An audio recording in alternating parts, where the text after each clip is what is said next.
国内的人不买这个料的，你就给我做出一块这样的面料就行了，管你品牌，品牌商标意识没有。布料这个行业有品牌吗？没有，布料也没有品牌，没有什么品牌。你们作为企业为什么没有考虑过这个？那就是改变行业了。我们想的就你们来改变一下，你们来改变一下。做啊，没有人认识吗？对。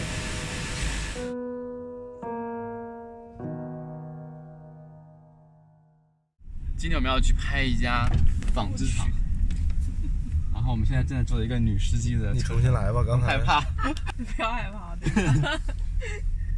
在我身边坐的这个就是一个美女女老板，来拍一下吧，从镜头里面可以拍到。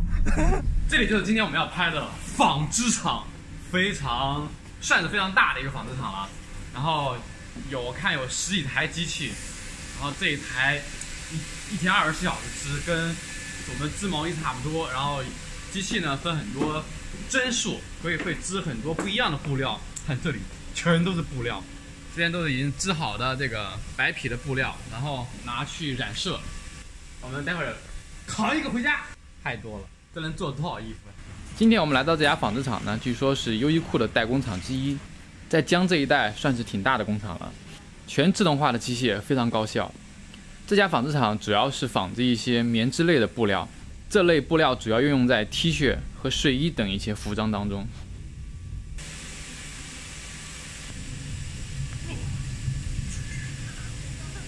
这个我在那种 CCTV 那种大纪录片里面看过，这是织布机吗？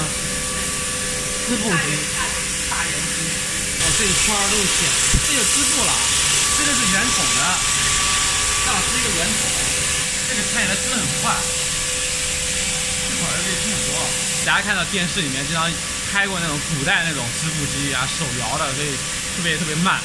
然后现在都是这种非常高速的机器，然后织得很快。效率很高，然后一圈有非常多的线，全自动，很高级。我们看到厂里织布用的大圆机只有一部分在工作，老板告诉我们，往常这个时候应该是旺季，不过今年的单率却不多。哇，好细呀！好细啊！它安轮是这样子的一个原理，就是说不能跟东西上面外面缠绕那个棉纱，然后使得这个棉纱有弹性。对啊，搅在一块儿。不是搅在一块儿，就是它外面缠绕的那个包住这根。这什么包啊？就是热机器啊。好细呀！那个针丝的话更细，所以我们针丝加安轮的话更难做。这个通常就是说，有些衣服里面有很大的弹力，有些棉 T 你发现它没有弹力，它是棉的；有些棉 T 呢，它里面有很好的弹力。然后有些聚酯纤维呢，通常来讲弹力更大，这是因为加了氨纶，这就是氨纶。就现在做 T 恤比较好的，有那种什么样的 T 恤啊，T 恤一般的是我们会用弹性的东西，弹性的？对，加就是纯棉里面加弹性的，加莱卡。莱卡是最好的一个，那弹性它就比如说一根皮筋啊，别的那种杂牌的可能拉100次就断掉了，它那个拉1000次不会断。然后有一些啊，最容易起球，因为是小背着包腰啊、肩膀啊，很容易起球这个东西呢，不是单单说是从原料上面，首先是原料，再一个就是布处理，尽可能的把纱线或者说面料表面的浮毛全部去除掉。大家看这上面，你看都有这种毛，看到没有？这种毛我们在布处理的时候，尽可能把它表面的这些毛，它这样的话就不容易起球。国外的棉，美国棉啊，美棉我们称之为美棉，美棉其实是很普通，对我们很普通，对。美棉里面呢有一种相对来说比较好一点的，应该叫皮马棉吧。比如说好多美国的客户啊，他们就专门指定需要这个皮马这一条的。这个皮马棉呢，他们有美国的一个注册的一个商标。哦，哎，他就说你必须要用到它这个原料生产出来的面料，他才能接受，它是通过检测的。哎，一般的国内的即使是新疆棉，他也不要。有这样的区别。就是说按等级的话，其实不一定比我们新疆棉好。日本的基本上都是做纯纤维的、纯涤的。他们在纯涤这一块上面啊，发展的比较好，基本上是走在我们可以说是世界的前端。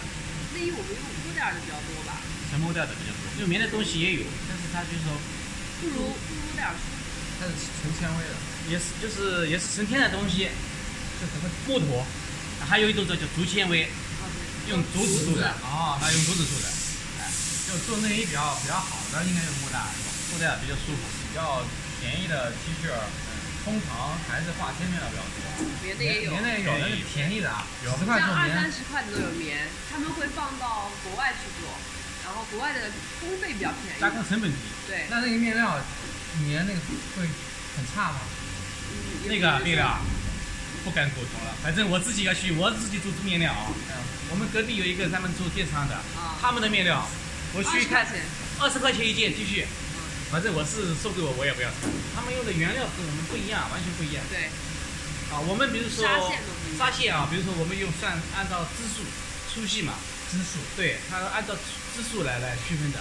他们一般普通的话都是用比如21支啊，26支啊，做到个40支已经很细了。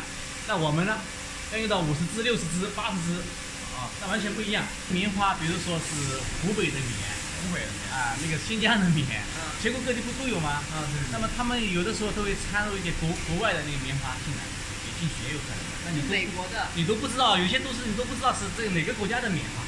对。为什么会这样掺的？降低成本啊。你说国外的棉还便宜啊？对呀。但国外也有贵的。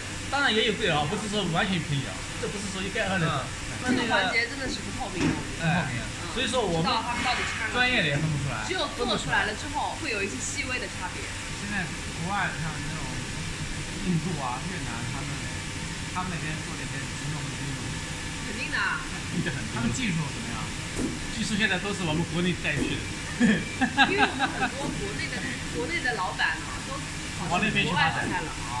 他们人工太便宜了，我们现在人工得4-5千要到。最少4-5千。最少4-5千，他们那边可能就有些穷一点的国家，可能500块钱一个月。500以内的。都是500以内的。就到越南啊、柬埔寨啊、孟加拉这些国家你说像我们这操作工也就200-300多一点一个月，对他们来说已经很好了。这个工费太贵了。所以那你们这种企业没有危机感？非常大，可能是每年都淘汰一大批。对，有很多倒闭的，每年都有很多。所以呢，未来的方向是要品牌化吗？高新技术吗？要做相对来说要高端一点的东西了。对。就我们国内其实棉这一块你说品牌还真没有对。为什么没有品牌？不懂呀，这个东西做的纺织这一块，我们国家也发展的很厉害啊。对啊。美国有那个长绒棉，还有一个叫美国棉，他们都是有证书的。长绒棉我们国内也有，但是他们有证书啊。对，他们有证书。世界上最贵的棉是那个海岛棉，就产量非常非常高，还有埃及棉。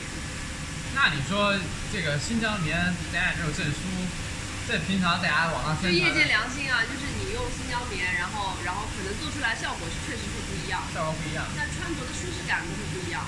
但是有些人不会为这一点点舒适感买单，就觉得哎我差不多就行，还是不够讲究。这个国人还没有这个意识。对。他宁愿就差不多舒适感，但我便宜一点，我也买到。你可以去看一下那长绒棉，为什么国内就是掺假的很多？我们也想知道为什么。就肯定也降低成本，但为什么就是你弄一个规定，那我们可以采购这些贵的？对啊。我们接受那个贵的。而且我好奇，为什么这样一个产业，为什么没有那种所谓的知名品牌，或者是它的两边都有2块镜子，正好可以反射到布的两面，然后检查有没有问题。我们发现纺织厂的环节很少、很简单，而且非常的智能化，大多数的工作都已经可以完全交由机器来完成。在厂长的带领下，我们来到了缝衣服的车间，这也是大家熟知的把布料缝制为成衣的一个非常重要的环节。这个环节目前依然无法用机器来全部代替，必须要由人工来缝制。他的屁股好跳，我这个腰好宽啊！学过烫衣的，这样打板，那是板房打板的。知道这个干嘛的？是胸前这个一震，带电的那种。你小时候有没有想要都做个设计师？我挺想做设计师的，我还学过画画嘛。那时候没有想要刻意培养你做设计师吗？没有，那个时候没钱。就这个还是很需要庞大的资金才能养出一个设计师。M 码。你看我穿正好，不可能，就是是那种热带雨林，毒枭风啊！一天得做多少件？一个人10件不到，这很难呢，做工很精细的。一件真丝的性感内衣，黑丝，不灵不灵的。这就是伤残师的内衣，胶水钻。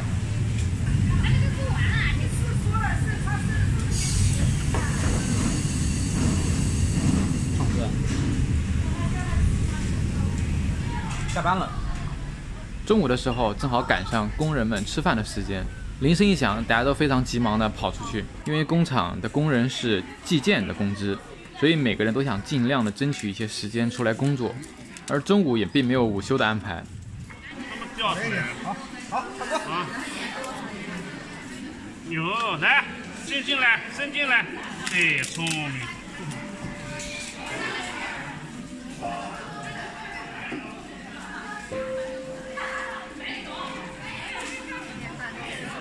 当今市场消费者其实变得越来越理性，特别是年轻的一代，大家不再像以前一样盲目的追逐知名品牌、国际品牌，消费者开始关注品质，关注性价比，开始关注国货，关注中国原创。我觉得这是我们中国制造业的一个非常好的机会，企业们一定要抓住这个机会进行转型和升级，做我们自己的品牌。我们中国有全世界最厉害的制造业，我们有无数的工厂每天在帮助全世界的品牌生产产品。现在像印度、孟加拉、越南、柬埔寨这些落后的国家，他们的人工成本比我们的更便宜，所以中国制造业在代工这一块已经失去了优势。如果我们不能够尽快转型品牌化，很快我们将会被淘汰。我知道很多工厂转型特别痛苦，他们不懂互联网，不懂电商，不懂营销推广，即使生产了很好的东西，但依然也卖不出去。所以我特别希望我们有一些能力去帮助到他们，所以我们决定通过我们发起的限流计划，和这家纺织厂一起来生产一款 T 恤，将在我们的店铺本门市部发售。可能我们也并不能解决什么大问题，但是我希望我们一起来努力。我相信很多人都和我们一样，都希望中国制造业强大起来，有一天可以成为中国创造。我也很感激观众和工厂愿意给我们这个机会，让我们尝试。当然我们做的还远远不够好，所以也希望大家都给我们提一些建议。同时呢，我们也欢迎更多工厂以及更多的媒体、自媒体能够参与进来，让我们一起来为中国制造业做点事情。